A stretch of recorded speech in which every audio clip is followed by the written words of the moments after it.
Muy bien, vamos a continuar con el estudio que tenemos. Estamos estudiando las parábolas y esta semana me tocó a mí compartir la parábola del hijo pródigo. ¿Alguna vez la han escuchado? ¿Sí? ¿Alguna vez alguien la ha actuado? ¿Le ha tocado actuar esta obra o no? ¿Nadie? ¿Soy el único? ¿Nadie? ¿De verdad? ¿Por acá? Bueno, recuerdo que una de las primeras actuaciones que nos hicieron hacer en la hora feliz o en recuerdo si eran en alguna de las clases fue una de estas, ¿no? La parábola del hijo pródigo. Y es interesante cómo a lo largo de que uno va escuchando la historia, cómo el Señor nos va enseñando cosas nuevas, ¿no? Cómo el Señor nos muestra algo nuevo en su palabra. Y para mí, se está saturando un poquito, Norbert, si puede bajarle un pelín al micro. Eh, para mí, volver a leer esta historia fue algo muy lindo y recordar también muchas cosas que el Señor ya nos había enseñado a cada uno en su palabra. Y esto es bueno, tenerlo nuevamente fresco en nuestra memoria, ¿no? Y, y es importante entender de que esta parábola se escribe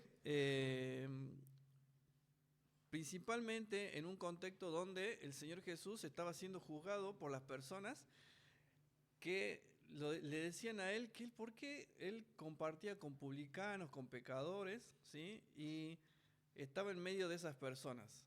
Y estaban allí también los fariseos, ¿sí? ¿Quién eran esas personas que juzgaban al Señor de esta forma, ¿no? Que lo miraban y le decían, ¿por qué él está comiendo, él está compartiendo momentos con personas pecadoras?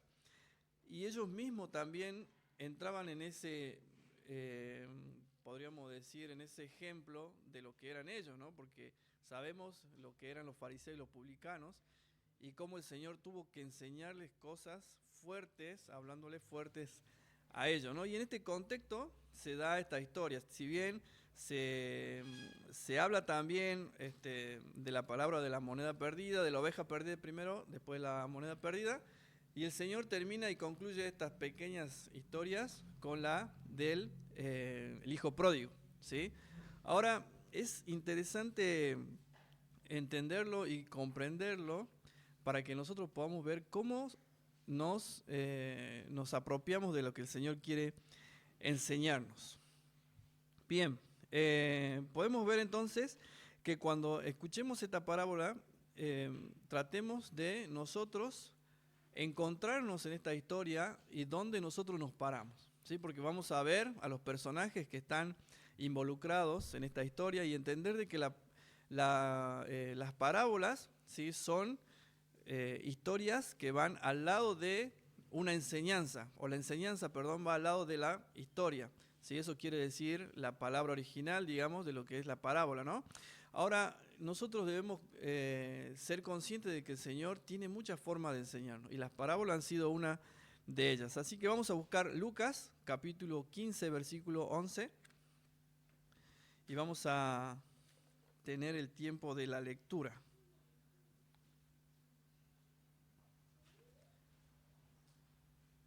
Lucas capítulo 15, versículo 11.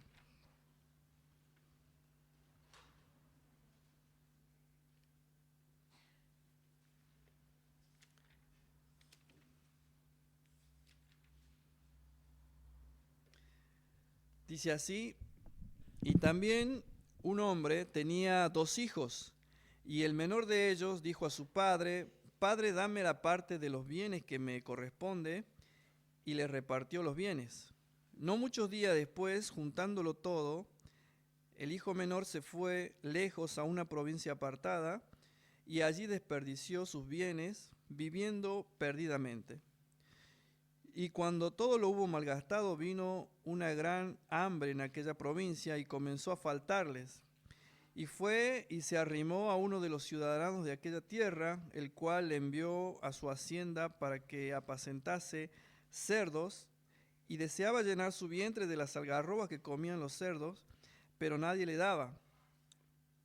Versículo 17, volviendo en sí dijo, ¿cuántos jornaleros en casa de mi padre tienen abundancia de pan y yo aquí perezco de hambre? Me levantaré e iré a mi padre y le diré: Padre, he pecado contra el cielo y contra ti, ya no soy digno de ser llamado tu hijo, hazme como a uno de tus jornaleros.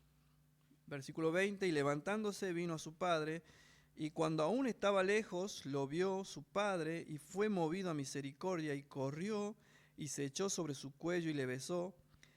Y el hijo le dijo: Padre, he pecado contra el cielo y contra ti, y ya no soy digno de ser llamado tu hijo. Pero el padre dijo a su siervo: Sacad el mejor vestido, y vestidle, y poned un anillo en su mano, y calzado en sus pies, y traed el becerro gordo, y matadlo, y comamos, y hagamos una fiesta, porque este mi hijo muerto era, y ha revivido, se había perdido, y es hallado.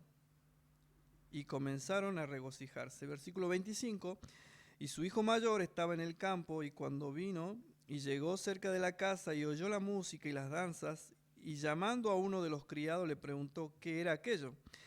Él le dijo: tu hermano ha venido, y tu padre ha hecho matar el becerro gordo por haberle recibido bueno y sano. Entonces se enojó y no quería entrar. Salió por tanto su padre y le rogaba que entrase, mas él respondiendo dijo al padre: aquí tantos años te sirvo, no habiéndote desobedecido jamás, y nunca me has dado ni un cabrito para gozarme con mis amigos. Pero cuando vino tu hijo, que ha consumido tus bienes con rameras, ha hecho matar para él el becerro gordo. Él entonces le dijo: hijo, tú siempre estás conmigo, y todas mis cosas son tuyas. Mas era necesario hacer fiesta y regocijarnos, porque tu hermano era muerto y ha revivido, se había perdido y es hallado. Muy bien, y podemos ver aquí en esta parábola que vamos a estudiar un poco ahora, nada más y nada menos que nuestra vida, ¿sí? Cada vez que nosotros leemos la Biblia, leemos las Escrituras, el Señor siempre nos confronta con nuestra realidad, ¿sí? Y en alguna situación, por eso decía al comienzo, cuando veamos esta historia, tratemos de nosotros situarnos en alguna situación o en algún personaje de lo que vamos a ir viendo, porque es y ha sido nuestra realidad en algún momento también, ¿sí? Y lo primero que podemos ver, como título había puesto: de la ruina del pecado a la restauración del Padre, ¿no? Y en primer lugar vemos la corrupción del pecado en el hombre. Versículo 11 al 16, podemos ver que hay una rebelión contra el Padre, ¿sí? En el versículo 12, el hijo menor dice: dame la parte de los bienes que me corresponde, ¿sí? Y esto era algo muy mal visto en esta situación, en este momento, en la cultura judía, porque no solamente él estaba pidiendo la herencia, sino que estaba literalmente matando al padre, ¿sí? Porque era la única forma de que un hijo recibiera la herencia, ¿no? Bueno, actualmente también las leyes aquí podríamos decir que estarían diciendo lo mismo, ¿no?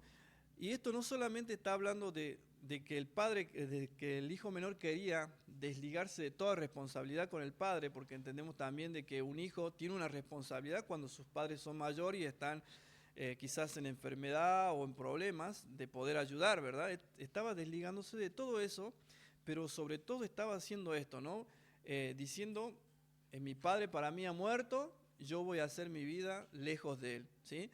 Y para el padre era una persona muy importante porque tenía muchos bienes. No era algo fácil tener que verse en medio de la sociedad cuando algo así le sucedía, ¿sí? No era fácil para él tener una reputación, porque era una persona muy conocida, una persona que tenía muchos bienes, que en la sociedad haya sido visto como un padre a quien su hijo ha dejado, ¿sí? O como que prácticamente lo ha dado por muerto. Vamos a buscar Romanos 3:11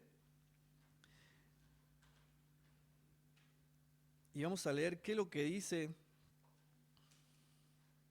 la Biblia en cuanto a esto, ¿no? Romanos capítulo 3, versículo 11.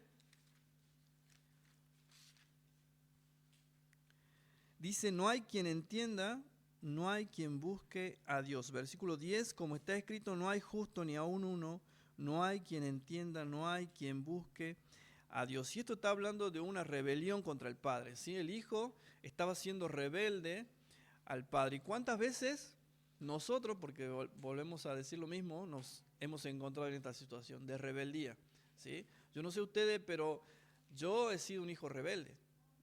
En un momento de mi vida he dejado de asistir a la iglesia y decía, yo no quiero saber nada con Dios.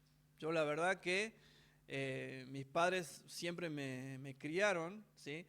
En la iglesia, aprendiendo las cosas de la Biblia, pero llegó un momento en el cual yo tomé una mala decisión, obviamente, de decir, yo no quiero saber nada con Dios. Yo voy a vivir mi vida y voy a alejarme de Dios y no voy a hacer lo que me dicen que debo hacer. Y fue una forma de rebeldía hacia mis padres, ¿no? Y obviamente que esto también trajo sus consecuencias, ¿sí? Y uno cuando está lejos de Dios muchas veces no entiende por qué hay personas que están orando por vos, por qué hay personas que preguntan por vos, por qué hay personas que todavía creen de que uno puede volver al Señor, ¿sí? Y lo hacen porque tienen una fe en Dios.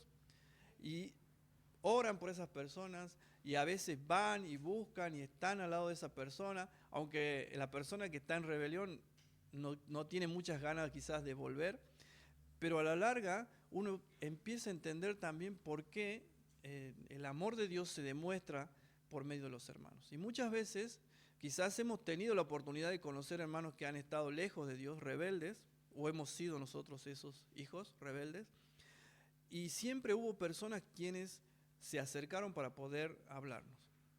Podemos haber sido esos hijos o podemos ser esos hermanos que se acerquen a aquellas personas que quizás están en rebeldía, quizás están lejos de Dios y no quieren saber nada con Dios, pero estamos allí orando por ellos, hablándoles, compartiendo un poco de la palabra.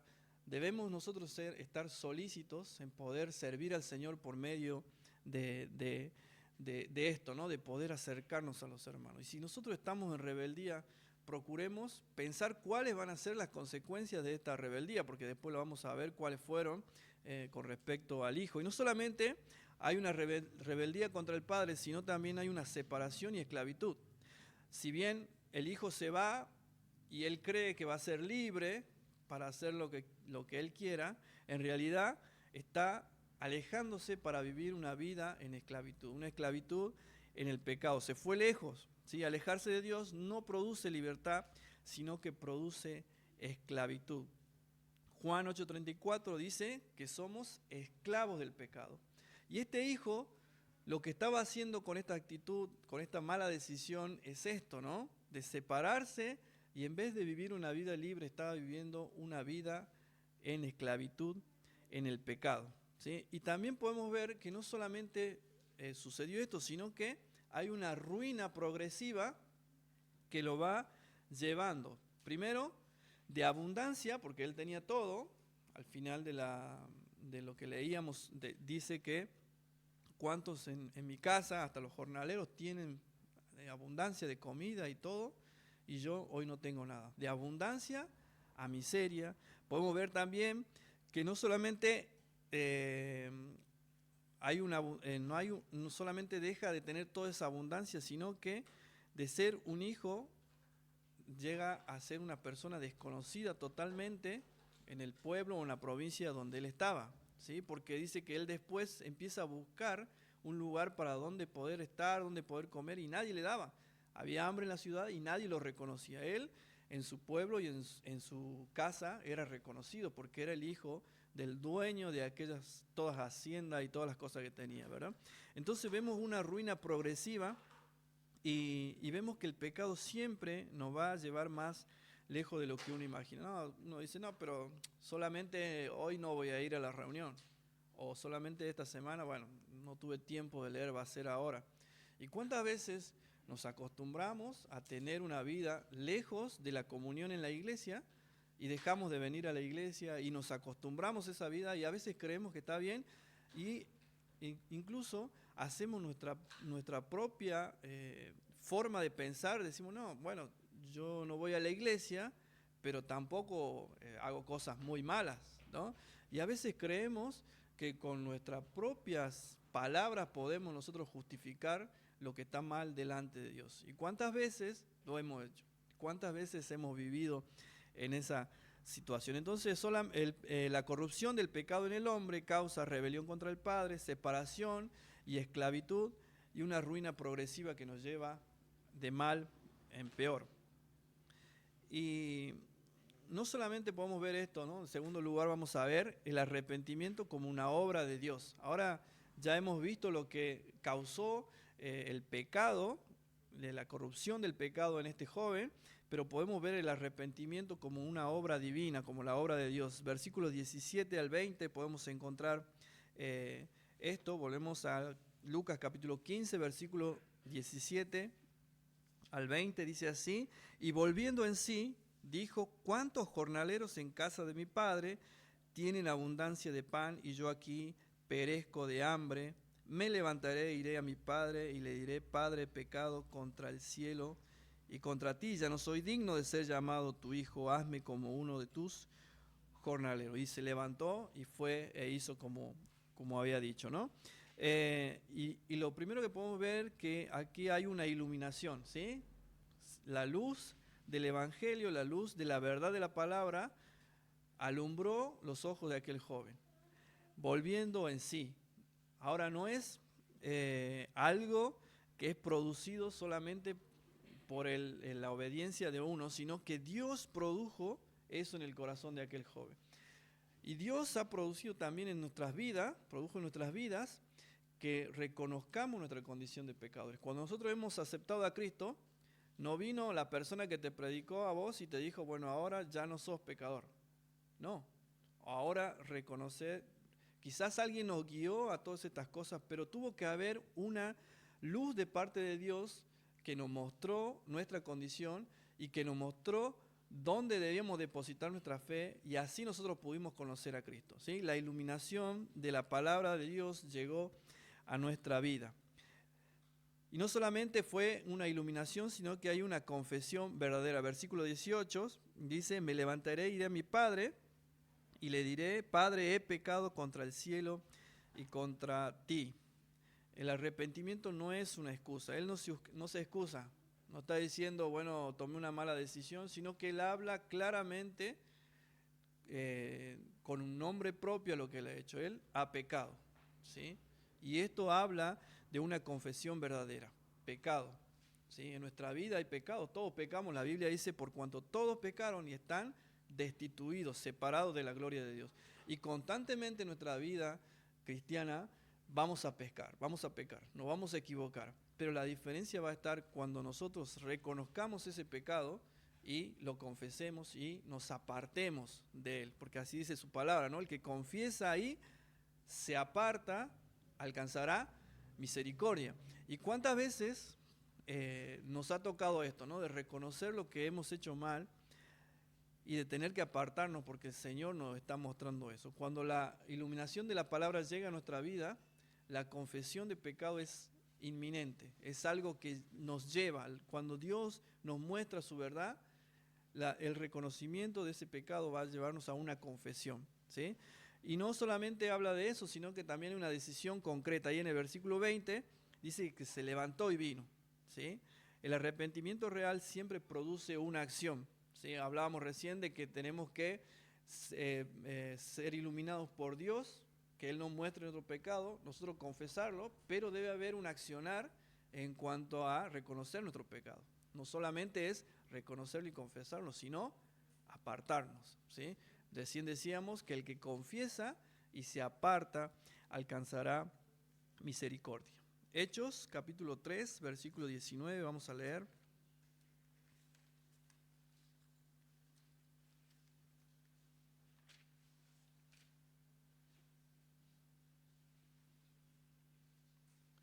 Hechos capítulo 3, versículo 19, así que arrepentíos y convertíos para que sean borrados vuestros pecados, para que vengan a la presencia del Señor tiempos de refrigerio. Qué magnífica que es su palabra, ¿no? Porque cuando está hablando de tiempo de refrigerio habla de esto, de una vida que no vive con un pesar, sino que está aliviada, que está tranquila, y esto no quiere decir que no vamos a tener problemas o no va a haber momentos difíciles, sino que aprendemos a pasar esos momentos difíciles, pero de la mano del Señor, ¿sí?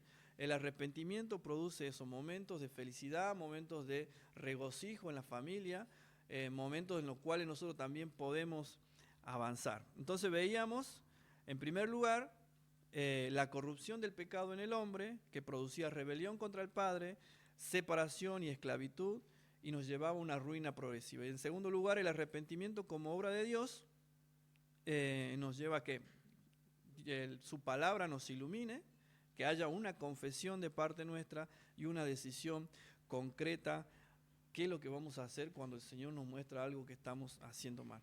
Y en tercer lugar, la gracia soberana en la salvación. Y aquí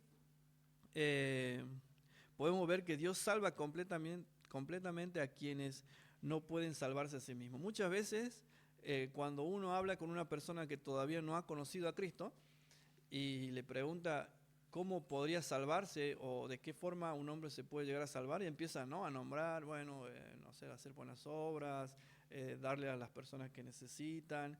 Y siempre las obras, por ahí es el común denominador de todas estas personas que todavía no han conocido, y muchas veces de nosotros como creyentes también, porque creemos que venir a la iglesia, que hacer una actividad en la iglesia nos va a salvar.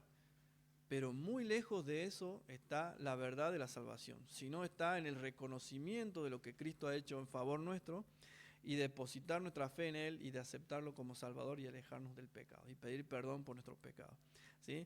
Y muchas veces creemos de que las obras pueden llegar a salvar, o las personas también creen que las obras pueden llegar a salvar, pero podemos ver que en la gracia soberana de la salvación hay una iniciativa divina. El versículo 20 dice, habla de que el Padre, levantándose, ¿qué hizo? Corrió hacia su Hijo. Y esto nos está hablando de una iniciativa divina, de que Dios, el Padre, viendo nuestra condición de pecadores y de cómo nosotros no podíamos llegar a Él, vino, su Hijo Cristo vino al encuentro con cada uno de nosotros. Él vino a entregar su vida. Nosotros venimos hoy, en este tiempo, a recordar lo que el Señor ha hecho por cada uno de nosotros.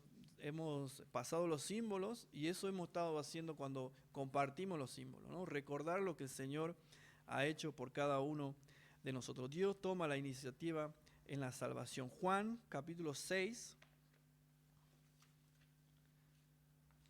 versículo 44.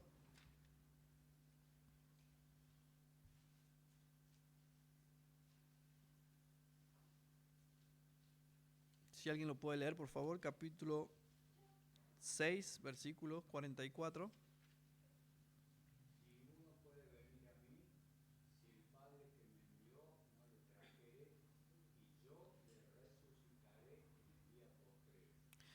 Muy bien, si el Padre no lo trajera. Hay una iniciativa del Padre. Siempre en la salvación debemos entender de que no hay nada nuestro, porque dice que nuestra justicia es como trapo de inmundicia. No hay nada bueno que nosotros podamos hacer en una iniciativa hacia la salvación. Nada. Siempre va a ser de parte del Padre hacia nosotros. Romanos capítulo 9, versículo 16.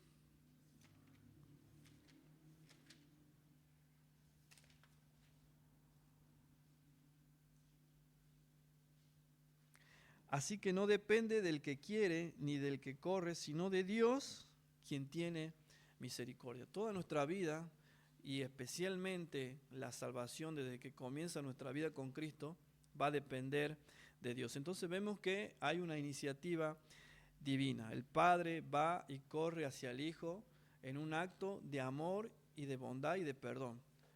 Dios, pensando en nosotros, también envía a su Hijo a morir por cada uno de nosotros para que podamos nosotros llegar a la salvación. Y hay una restauración completa, versículo 22 al 24, volvemos a Lucas, capítulo 15, versículo 22 al 24, dice, pero el padre dijo a sus siervos, sacad el mejor vestido y vestidle y poned un anillo en su mano y calzado en sus pies y traed el becerro gordo y matadlo y comamos y hagamos una fiesta.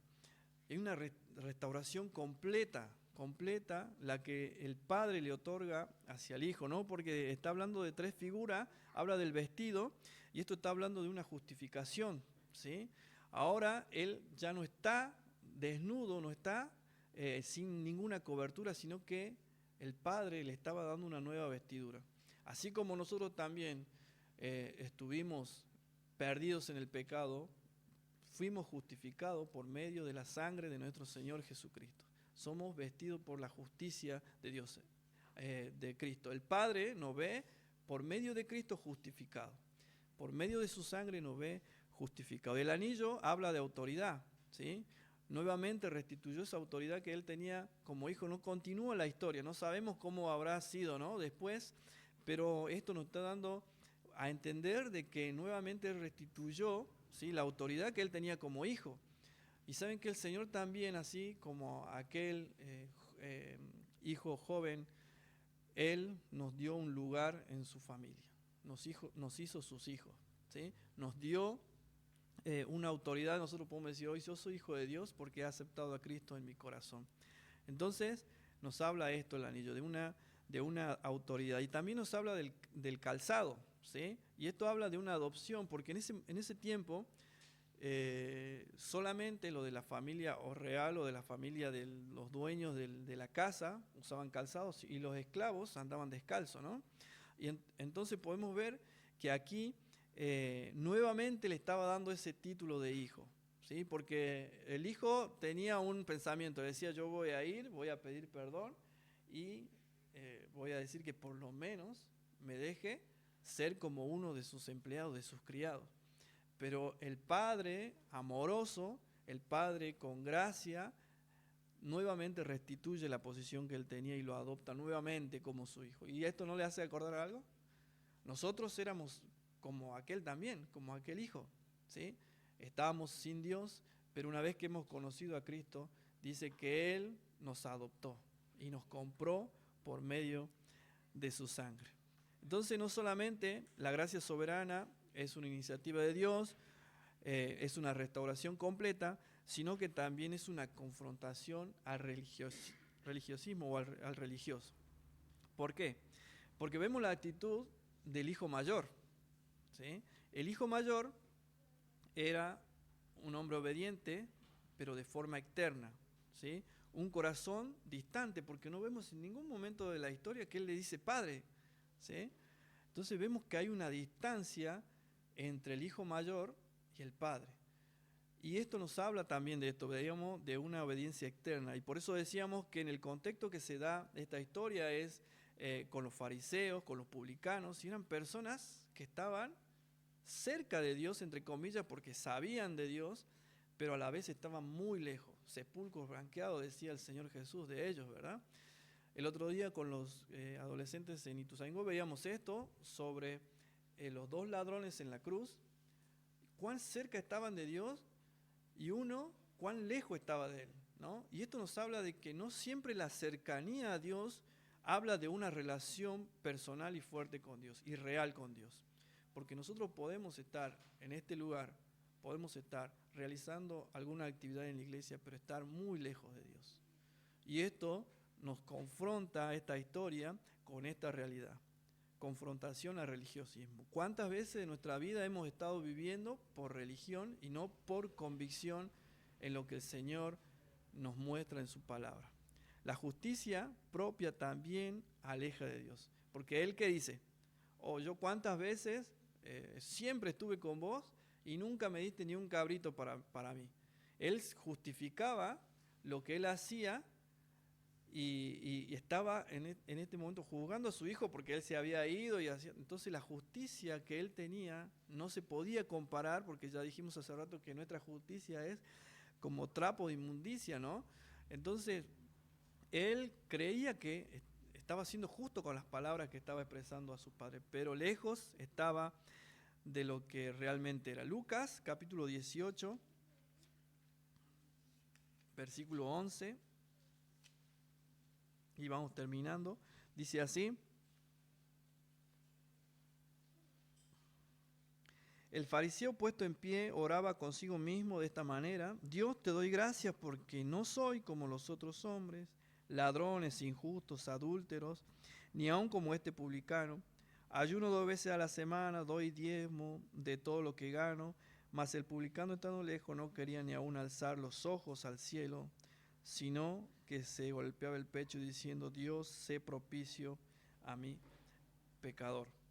Y el versículo 14: os digo pues, este descendió a su casa justificado antes que el otro, porque cualquiera que se enaltece será humillado, y el que se humilla será enaltecido. El hijo mayor tenía un concepto de él muy alto, ¿sí? Él creía que él hacía todas las cosas bien, él creía que estando en la casa podría vivir como él quería, pero él estaba viviendo en rebeldía, no quizás a la vista de todos, pero sí en su interior. Muchas veces nosotros también podemos vivir esta vida, ¿sí? De creer de que estamos haciendo bien las cosas, pero muchas veces las hacemos mal. Y no solamente mostraba una obediencia externa, sino el orgullo que él tenía en su corazón, porque le dolió mucho todo lo que pasó. Dice que aún él no quería ni entrar a la fiesta, ¿no? No quería entrar, y el padre tuvo que salir y rogarle para que entre, para que esté con ellos, pero él no quería. Y esto también habla del orgullo, porque todos estaban festejando y estaban contentos porque el hijo había vuelto, porque el padre lo había perdonado. Y una de las características del Hijo de Dios es eso, ¿no? Que hay alegría cuando un pecador se arrepiente. Y cuántas veces de nosotros quizás hemos tenido la actitud que ha tenido este hijo. Entonces la gracia soberana en la salvación tiene iniciativa en Dios, restaura completamente, confronta al religiosismo, ¿sí? Y en conclusión podemos decir: el rebelde hijo menor, el religioso hijo mayor y el restaurador padre.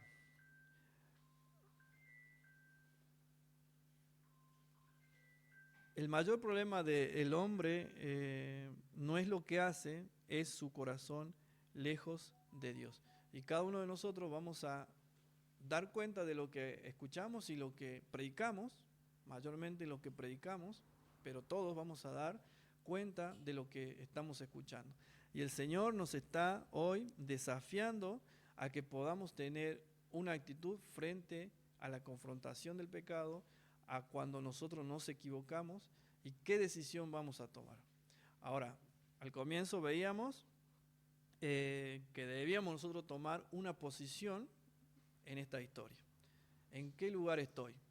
¿O en qué parte de ese proceso estoy? Quizás estoy reconociendo y estoy volviendo y estoy necesitando que me restaure Dios, o estoy quizás enojado, alejado de Dios, en la casa pero alejado, o quizás lejos y quiero volver, y que el Señor nos muestre cómo debe ser nuestra actitud. Esta parábola no fue escrita para que admiremos al Hijo que vuelve, sino para que reconozcamos nuestra condición delante de Dios y admiremos a Cristo por su obra. Eso es lo que hemos hecho en esta tarde, ¿no? Reconocer lo que el Señor ha hecho por cada uno de nosotros. Así que vamos a dar gracias para que el Señor mantenga esto en nuestro corazón, en nuestra mente, y podamos irnos pensando en esto y reconocer en qué condición estamos frente a Dios.